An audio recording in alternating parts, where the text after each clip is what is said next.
So we've got a bunch of different ideas for our setting, including focus on urban areas in and around London, such as in crowded areas such as train stations, of course. As well as that, we've also focused on having some bits of our music videos set in an empty car park, for example, giving us that different or abstract feeling for our music video in comparison to other types of genres, which is pretty much giving us that experimental feeling. And an example of that would be the Ealing car park, which is pretty local. But a problem with that would be, obviously, coming to winter, and timing would be difficult, as well as the continuity bit. So we need to be wary of that. Another example was the roof of a building, and that would have good impact on our music video, as it would simply establish where it's set and focus on the landscape. It's just, I think we've got exactly what we want in terms of setting. Yeah. It's just about documenting what we want now. We're going to test out some camera shots, like the skateboard shot, like the dolly point of view type of shot. I like the ideas of the settings we have. What about the tower shot we're going to do when we're going up the elevator? Yeah, I think we'll still do some of that. Because that was quite a good shot. There's a restaurant called Duck and Waffle that we looked into a video on YouTube that we saw, and there's a really nice view from the top of it because it's the highest restaurant in London right now, and the elevator up to it gives really, really nice shots. Yeah. And so we're going to try and get up there and have a look out from there and record something from there. But just going on with what we were saying, we've hit the ideas of the car park, the urban areas, so the train station, the tops of and roofs of buildings, and then to contrast that with the urban areas and the busy population, we've decided on talking about going to Horsington Hill, which we spoke about in another video, which is a large foresty area not far from Perivale, and it's just a large open space with loads of trees on it, and it's just a contrast from the whole idea of urban population. And the contrast is done because we've been told that we should focus on an artistic mean to our video. Yeah, just adds to the abstract effect. Yeah. The concept-based side of our video. The contrast is a bit strange. It's not really thought about when you're introducing the whole urban idea. So it'd just be a nice contrast to everything. So we've pretty much got a clear idea of where our music video is going to be set, and on the further videos we're simply going to talk about how our music video is going to be pretty much done and focus on the technical aspects, and that's going to happen in the next few videos or audios to come. And we'll also try and get photos themselves of the actual spots that we're going to use and upload those as well, and maybe just for some research and planning. just so we know exactly what we're getting into, because we may be thinking of something now and we get there and it's actually not that great of an idea. So then it will pretty much give us more of a clear idea of what we want. Okay, I think that's it for this audio. Okay, thank you. I'll make you play it again. In this audio recording, we'll be talking about our different ideas of plot and what the effect of them is. One idea that inspired us was the music video Amber by Labyrinth Fear, because it's very artistic. It's got very artistic means, and the director Alex Southam, this is a trait of his. He likes really abstract concept music videos, which we're planning to do. There's a lot of strong symbolism and strong imagery, which we're gonna subtly implant into ours to create a really drum and bass music video for our niche or target audience. Adding to what Anthony's already said, another example that we've already looked at was Rudimental's Waiting All Night. That was a very good music video in that it simply fit their target audience in the idea of talking of the distinctions between other music videos in itself, and the idea that of the bike ride itself just shows how different their music really is, and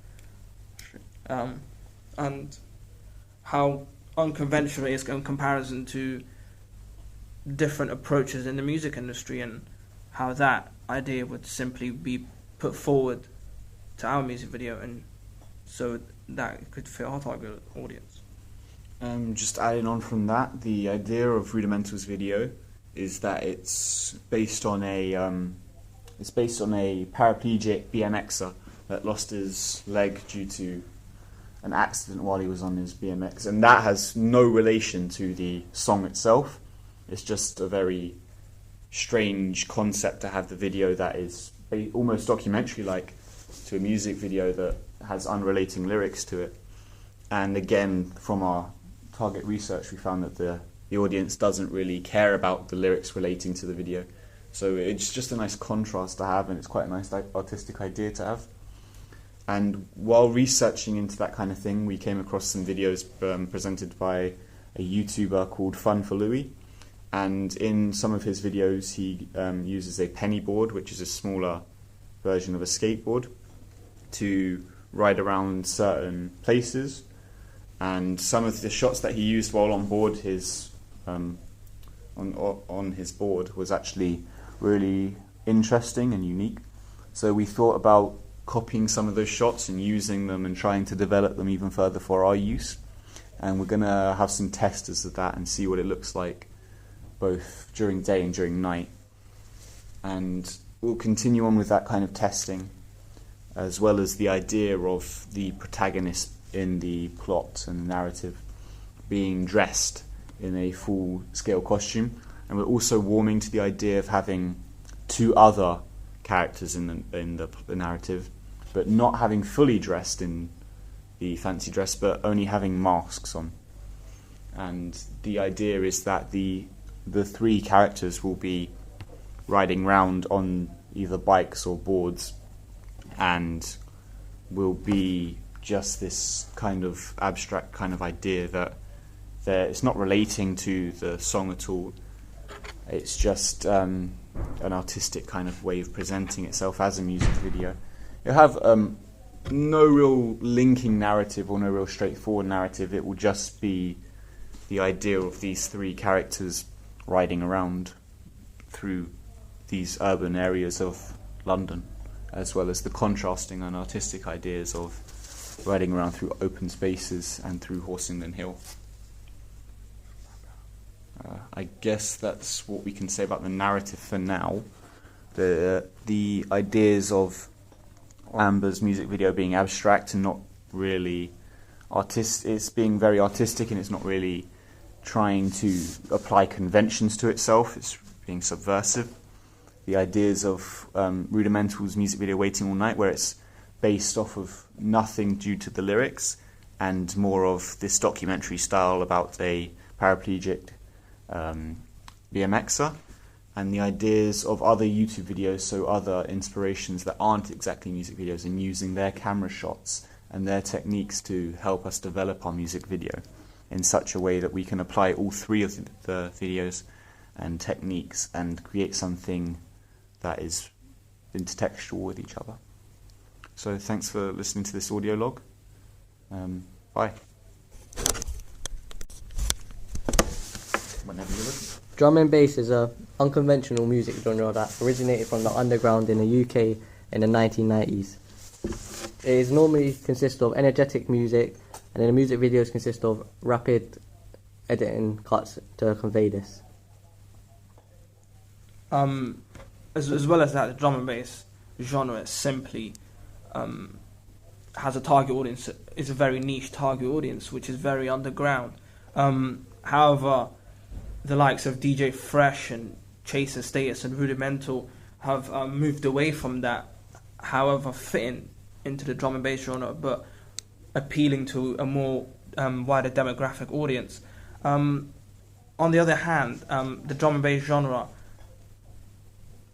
mostly has independent artists who are out there in social networking sites such as MySpace and SoundCloud, as they're trying to get their music out there, which gives it more of the experimental feeling, and yeah.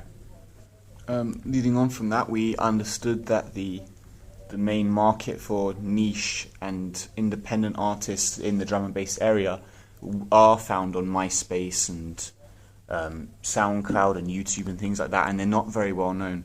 And knowing this, we went onto those sites and looked for artists that had barely any views on their channels and fit the drum and bass market. And we came across a artist on SoundCloud itself called Naked Wookie, and he's a very young drum and bass artist from the UK.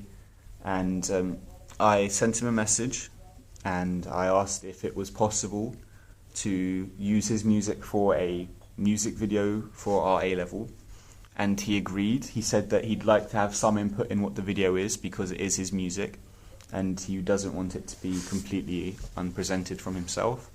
And he said that as long as we'd go with whatever he wanted and he had some input, we were fine to use his music. And the music itself is very interesting. It's got no lyrics to it. It's completely instrumental, and it is at its core the independent drum and bass niche market. And for that reason, we decided to go with it because that's what our target audience wanted. And that was who we chose, and we chose one of his songs called Secondhand Sandwiches because it was one of his first tracks that he made, and it is what he said to be his best drum and bass track. And so we took that and we used it, and we are going to try to use this in such a way that we can implement it in our music video. And we'll probably use the actual song as the basis for this.